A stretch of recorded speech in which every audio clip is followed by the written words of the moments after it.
L'agriculture, les fermiers et la terre, ce fut les trois catégories majeures des politiques rurales de Chine. La date limite de l'objectif que la Chine s'est elle-même fixé en vue de construire une société de moyenne aisance approche à grands pas.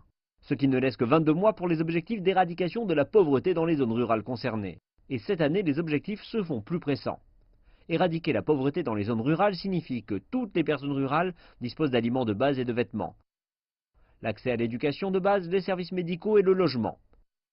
Et parmi les critères spécifiques, d'ici la fin de 2020, tous ceux qui vivent en zone rurale devront disposer d'un revenu de 10 000 yuan par an, 25 mètres carrés de terrain pour le logement, ainsi que les remboursements gouvernementaux pour couvrir au moins 10% des factures médicales.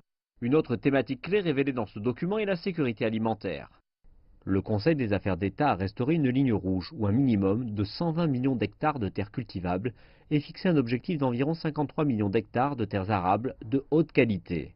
Et les autorités en charge des affaires rurales de préciser que les tâches seront difficiles, mais que cela doit être fait.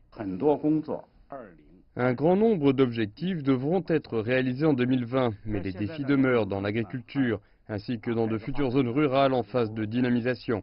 Le développement de ces zones aura beaucoup à faire.